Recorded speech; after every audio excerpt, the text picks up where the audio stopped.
வணக்கம் அன்பு நெஞ்சங்களே. இன்று 31ஆம் தேதி புதன்கிழமை. நாளேடுகள் இந்த நிகழ்ச்சியில் உங்களை சந்திப்பதில் பெருமகிழ்ச்சி அடைகின்றோம். நிகழ்ச்சியை ஆரம்பிப்பதற்கு முன் வழமை போன்று குரல் தரும் சிந்தனை. நாம் தருகின்ற குரல்: செப்பம் உடையவன் ஆக்கம் சிதைவின்றி எச்சத்திற்கேமா புடைத்துன். செப்பம் உடையவன் ஆக்கம் சிதைவின்றி எச்சத்திற்கேமா புடைத்துன் என்பது குரல். நடுவு நிலைமை உடையவனின் செல்வளம் அழிவில்லாமல் அவனுடைய வழியில் உள்ளார்க்கும் உறுதியான நன்மை தருவதாகும். நடுவு நிலைமை உடையவனின் செல்வ வளம் அழிவில்லாமல் அவனுடைய வழியில் உள்ளார்க்கும் உறுதுணையாக நன்மை தருவதாகும் என்று இந்த குறளுக்கு விளக்கம் சொல்லப்பட்டிருக்கின்றது. குறள் தரும் சிந்தனையை பார்த்தோம். இன்றைய பத்திரிகைகளிலே விளைந்திருக்கின்ற செய்தி நீங்கள் எதிர்பார்த்தது போல அனைத்து பத்திரிகைகளிலுமே பிரதான தலைப்புச் செய்தி இந்த அரசியல் தொடர்பான இலங்கையின் அரசியலில் ஏற்படுகின்ற சடுதியான மாற்றங்கள். ஜனாதிபதி தேர்தல் அறிவிக்கப்பட்டதன் பின்பு தினமும் நிமிடத்துக்கு நிமிடம் சில மாற்றங்கள் ஏற்படுவதை நாம் பார்க்கக்கூடியதாக இருக்கின்றது. நேற்று அதிரடியாக பொதுஜன பெரமுனவின் பாராளுமன்ற உறுப்பினர்கள் 92 பேர் ஜனாதிபதியை சந்தித்து தங்களுடைய ஆதரவை தெரிவித்திருக்கின்றார்கள். இது தொடர்பான படங்களும் செய்திகளும் அனைத்து பத்திரிகைகளிலுமே முக்கிய செய்தியாக வெளிவந்திருப்பதை பார்க்கக்கூடியதாக இருக்கின்றது.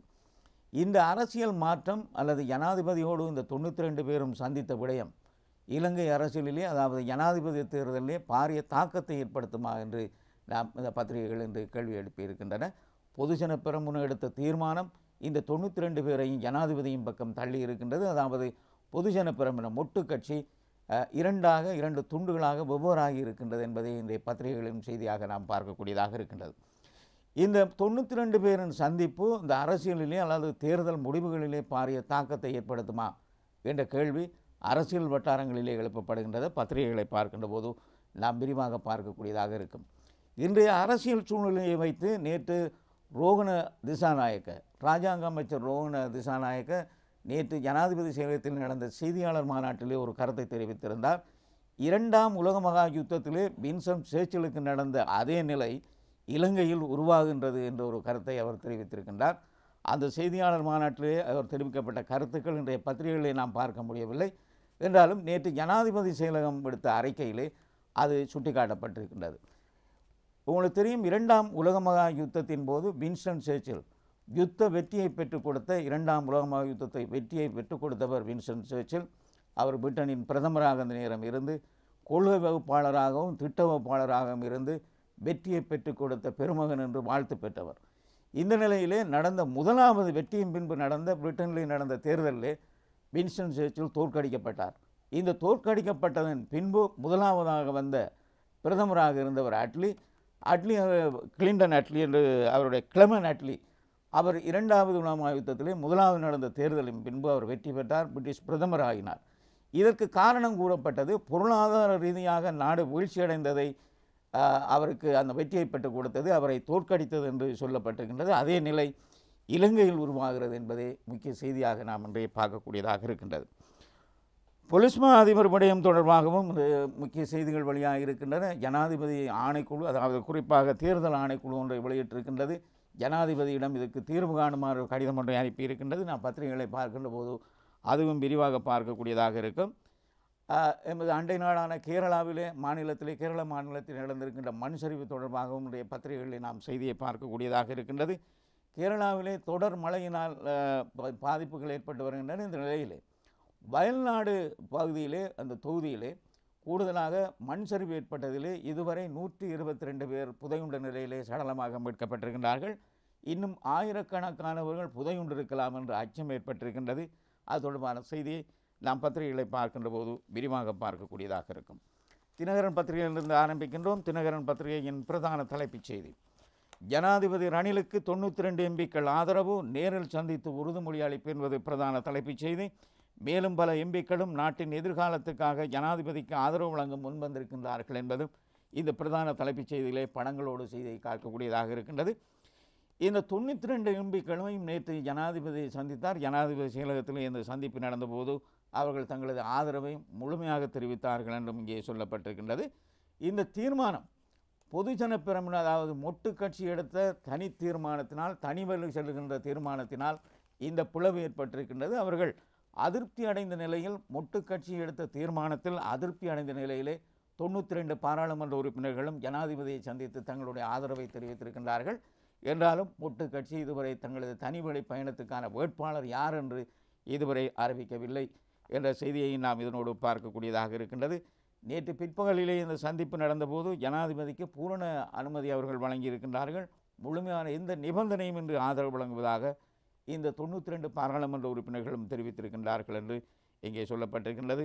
முக்கியமாக பிரதமர் தினேஷ் குணவர்த்தனவு கூட இந்த கூட்டத்திலே கலந்து கொண்டிருக்கின்றார். பிரதமர் முழுமையான தனது ஆதரவை வழங்குவதாக தெரிவித்திருக்கின்றார் என்றும் ஆங்கில பத்திரிகை ஒன்று அதனை பிரதான தலைப்புச் செய்தியாக வெளியிட்டிருப்பதை நாம் பார்க்கக்கூடியதாக இருக்கின்றது.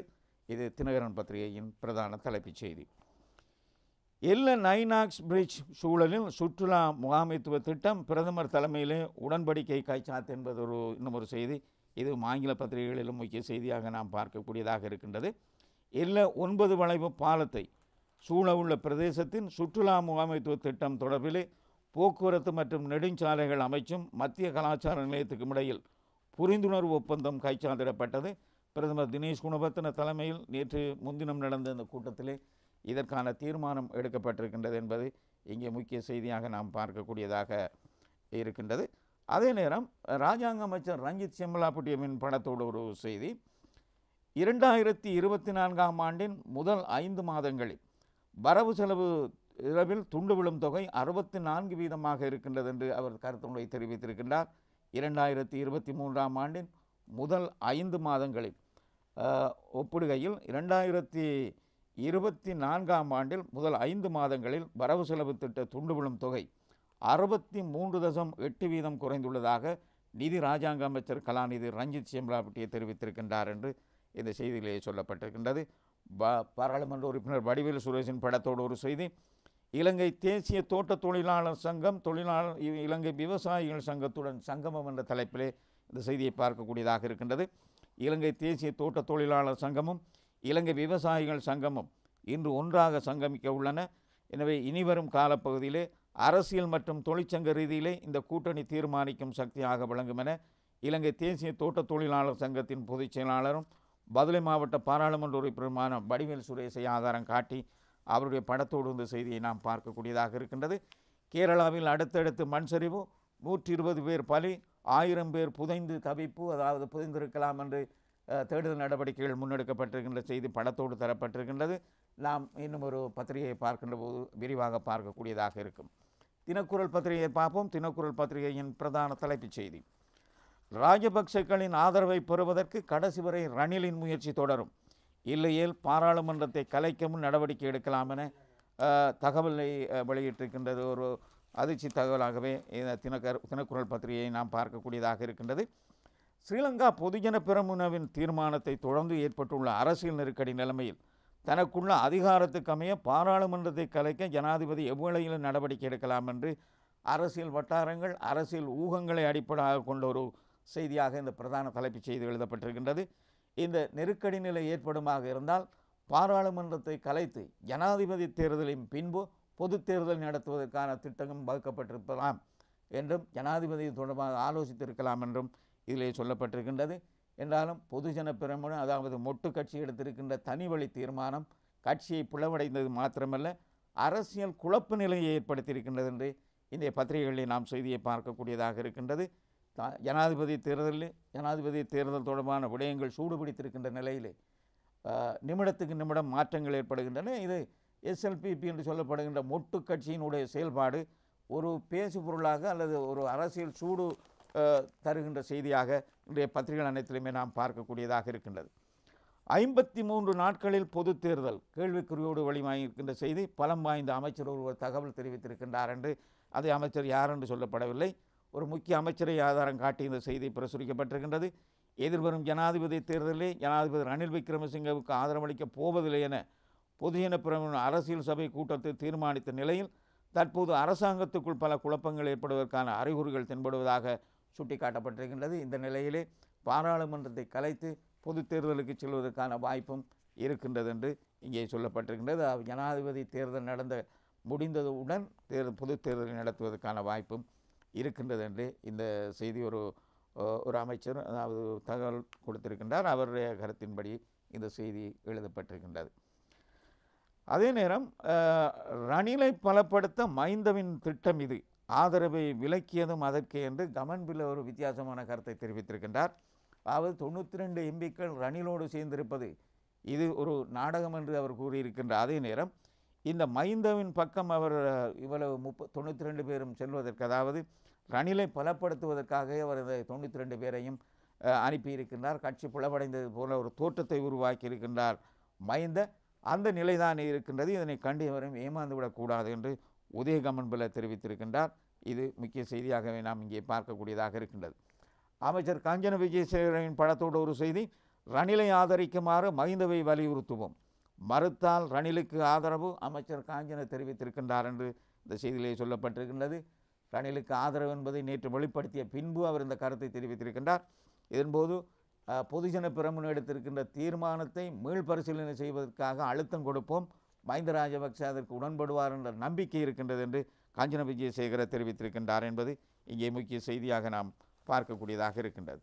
எதிர்க்கட்சி தலைவர் சஜித் பிரேமதாசவின் படத்தோடு ஒரு செய்தி, நாளை 1ஆம் தேதி பங்காளிகளை சந்திக்கும் சஜித் என்ற ஈட்டிக்கு போட்டியான செய்திகளோடு நாம் பார்க்கக்கூடியதாக இருக்கின்றது.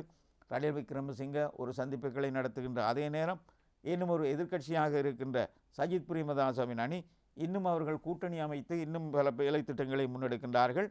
இந்த சஜித் பிரேமதாச தலைமையிலான கூட்டணியில் அங்கம் வகிக்கும் பங்காளி கட்சிகளின் தலைவர்களுக்கும் இடையிலான விசேட சந்திப்பு நாளை இடம்பெறும் என்று அறிவிக்கப்பட்டிருக்கின்றது. புதிய கூட்டணிகள், புதிய சந்திப்புகள் மாற்றங்களை ஏற்படுத்துமா என்பதுதான் தினக்குரல் பத்திரிகையின் முக்கிய செய்தியாக நாம் பார்க்கக்கூடியதாக இருக்கின்றது. ரணிலை ஆதரிப்பதே மஹிந்தவின் விருப்பம், வீட்டுக்குள் எடுக்கப்பட்ட முடிவே அவரை மாற்றியது என்று ஒரு செய்தி தரப்பட்டிருக்கின்றது.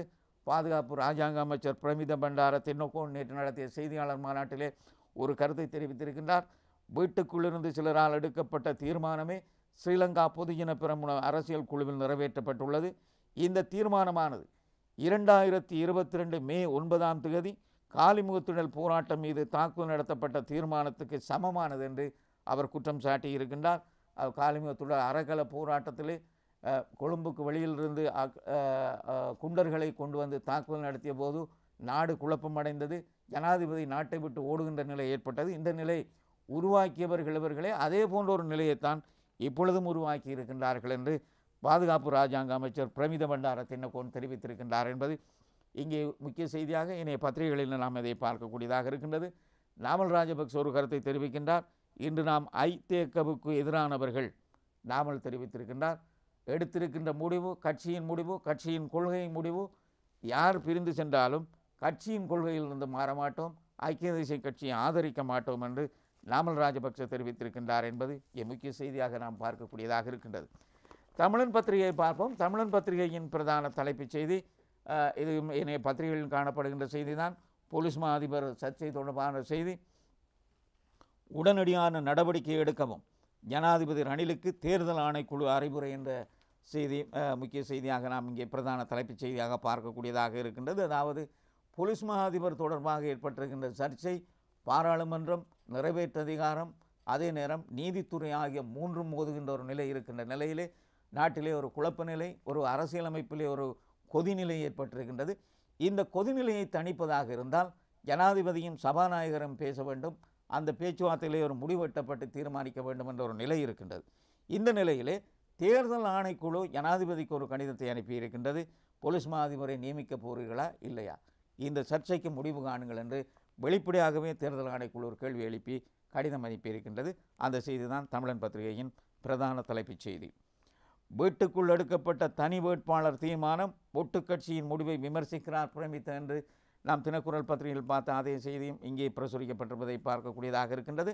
அமைச்சர் பந்துல குணவர்த்தனவின் படத்தோடு ஒரு செய்தி, தெளிவான வேலை திட்டம் ரணிலிடம் மாத்திரமே இருக்கிறது, அமைச்சர் பந்துல தெரிவித்திருக்கின்றார்.